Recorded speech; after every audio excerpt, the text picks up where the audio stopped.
Hi there, I'm Adrian, and today I've got something a bit different for you. I'm going to be showing you how to play the theme from Joe 90. Now, I know that some of you are probably thinking that I've dressed up as the Joe 90 character specifically for this video, but I'm afraid this is the way that I always look with these silly glasses. So maybe I was just born to play this tune. I should probably make it the theme tune for my website or something like that. But anyway, theme from Joe 90 is a fantastic piece of music. I think we're going to have a lot of fun learning how to play it. It was written by a man called Barry Gray, and he was responsible for all of the great music in those Jerry Anderson series that you remember from your childhood. And his music is this kind of great blend of jazz and big band stuff with quite funky elements, and there's the sci-fi stuff going on as well. And in my opinion, is a bit of a musical genius, a great composer and band leader. So what I've done is come up with a little arrangement of the Joe 90 theme. On the original recording, it's quite a big orchestral, big band thing, but I've come up with a version that can be played on two guitars. The main guitar part is very faithful to what's being played on the recording, and then the second guitar part is kind of playing some bass lines and some chords just to support that main guitar part. So what you can do when you've learned it is you can maybe play it together with a friend, or you could use a looper pedal and maybe put one of the guitar parts into that and then play over the top. I think that would be a good way to practice this kind of thing. Incidentally, the guitar on the original recording was played by a man called Vic Flick, who is a great British session guitar player, also responsible for playing the James Bond theme as well. So anyway, let's get down to business. I'm going to bring the camera a bit closer and show you how to play this. I'm going to start by showing you the main guitar part. This is very similar to what Vic Flick is playing on the original recording. I've got a feeling that on the original recording that this part is double tracked, and that the second guitar is maybe playing some slightly different voicings in a couple of places. But what I'm going to show you is about as close as I can get to what's going on the original recording. Let's kick off with the little introductory riff. That's the part that goes like this. Very easy to play. It's just three notes which are repeated. So we're playing this G note here at the 5th fret on the 4th string, to D at the 5th fret on the 5th string, to F at the 3rd fret on the 4th string. And we're just repeating those three notes. Playing that with a down, down, up, down, down, up, down of the pick. Rhythmically it's very simple. It's just 1, 2 and 3, 4 and 1, 2 and 3. And I think we're playing that about 8 or so times, and that's the introduction. Then we're on into the main theme, the bit that goes like this.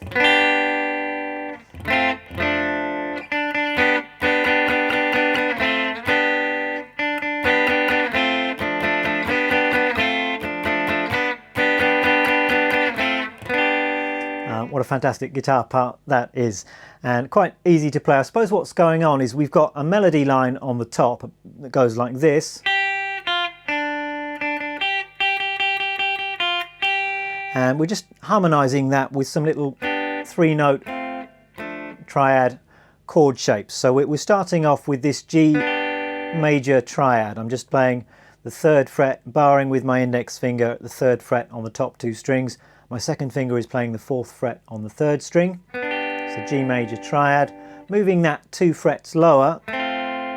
So I've got an F major triad, and then I'm playing this little 3-note shape. That's the 3rd fret on the 4th string, 2nd fret on the 3rd string, and 3rd fret on the 2nd string. So I'm going from this, and all of this is played against a bass line which is emphasizing that G note. So I suppose if you wanted to analyze what's going on here, we've got a kind of G sound going to I guess a kind of F over G sound, and then this shape here is gives us a kind of G9 sound, I suppose. So that's what we've got so far. Then we're playing this D note here, the 3rd fret on the 2nd string, a couple of times on its own. Then we're back to our G triad.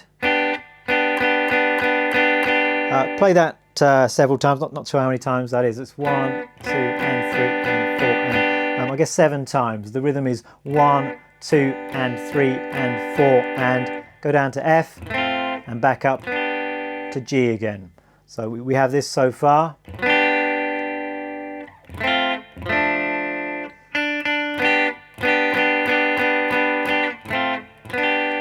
Then we just develop that a little bit. We play that D note again a couple more times. Then we've got G, G, G, F, and down to our little 3-note shape, this one here, the 3rd 3-note shape. Play that 3 times, back to G, it's G, G, G, F, and then to this shape again, 3 times, and then it's G, G, G, G, G, G, G, F, G. So that's the whole opening theme. I'll just play all of that for you slowly. We've got 2, 3, 4.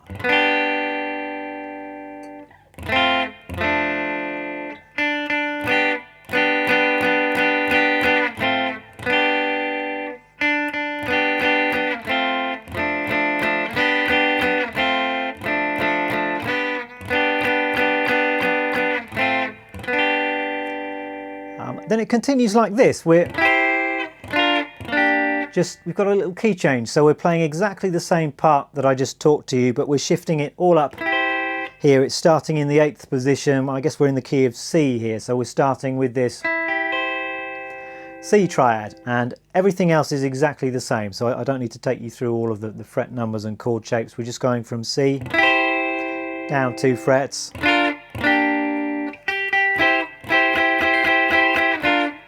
exactly the same.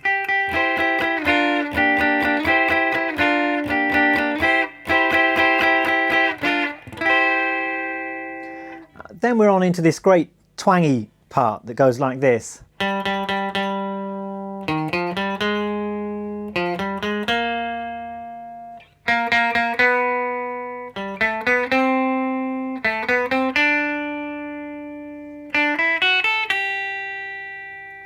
So quite easy to play this. We're starting with this G note here, 5th fret on the 4th string, playing that 4 times. Then we've got 6 to 8 on the 5th string, 5 to 6 on the 4th string. Then we've got 8th fret on the 5th string, 5th fret on the 4th string, then 6th fret, then 8th fret. So far.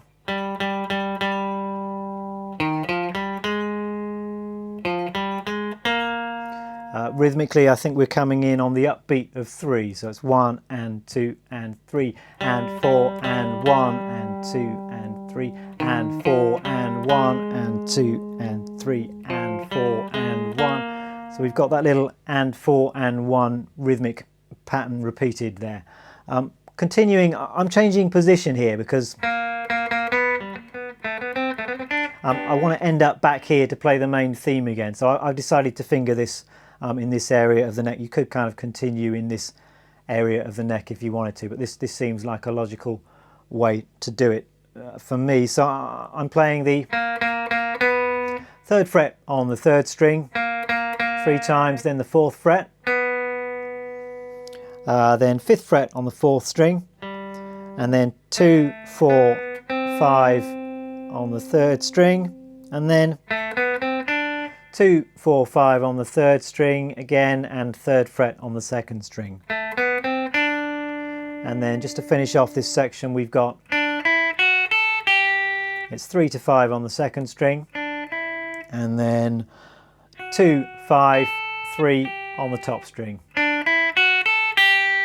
And because this leads into the main theme again, what I do, instead of playing that single note as the last note, I will play the first chord of the main theme again, leading into that. So let me just play the second part of the twangy section for you. Rhythm is the same as the first part, so 1 and 2 and 3.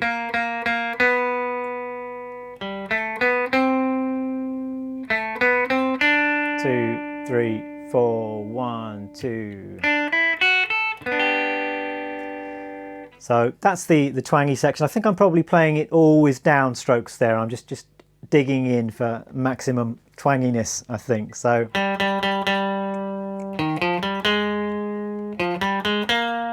3, 4, 1, 2, 3.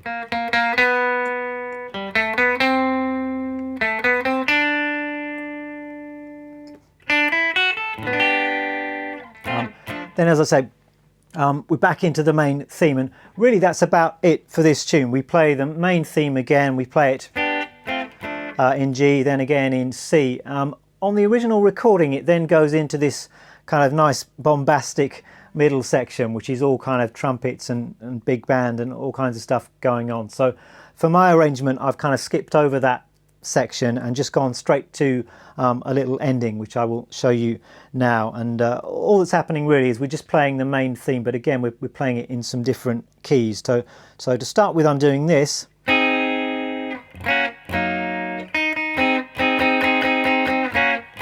which is just the main theme played 1 fret higher. So I've gone up from G to G sharp. Continuing like this, which is like the second half of the main theme, I suppose, but again we've changed keys, and so I'm starting here in kind of C sharp, I suppose, up in the 9th position. So a couple of single notes, the 9th fret on the 2nd string, and then the C sharp triad, dropping that down, and then exactly the same idea as the main theme. So I hope that makes sense to you. And then just to finish it off, I went back to play some single notes, and I'm just doing this. So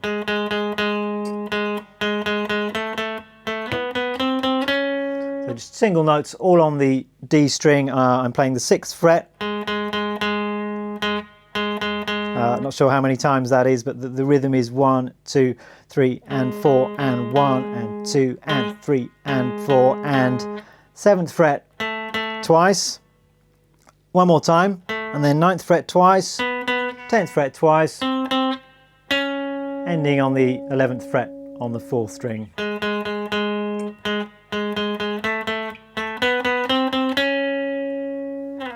So that's the end of the main guitar part. I will try and write all of this out in music and tabs, so if I've gone a bit too fast for you in this video, then do check that out. I will put a link to that underneath this video.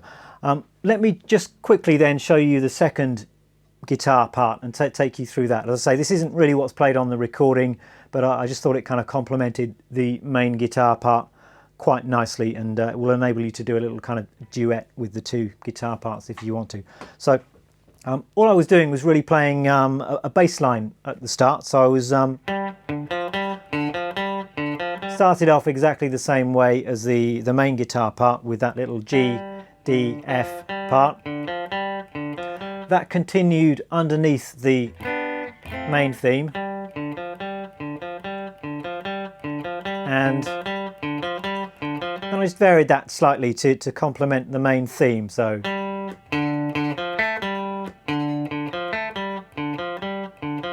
and then walked down to the key change, and now I'm starting on C, G, B flat. Same kind of idea here. That's going underneath this part.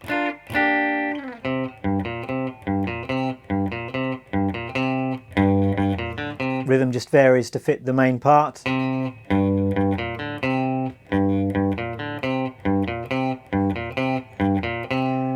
And then underneath the twangy section, I was just playing some bar chords. So I think I was just doing an E flat bar chord to D flat to G flat, then G, F, B flat, and ending that section with a D7. And the main guitar part plays that. Then we repeat the whole thing, and once again I just went straight to the ending. So the ending for the second guitar part was this. I played the little bass line figure, but up 1 fret from the way it was at the start of the song. So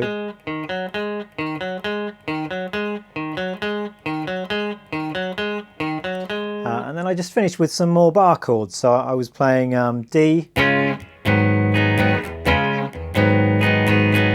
D to an A flat minor 7. So,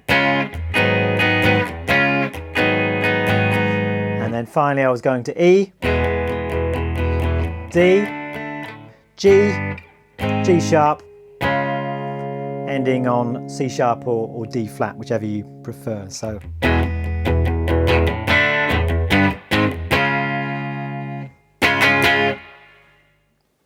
there we have it. I hope you have a lot of fun learning to play this tune. If you've enjoyed this lesson, do check out my website where you can find many more lessons, some of which I hope you will enjoy. And take care of yourselves. I'll see you again soon. Bye bye.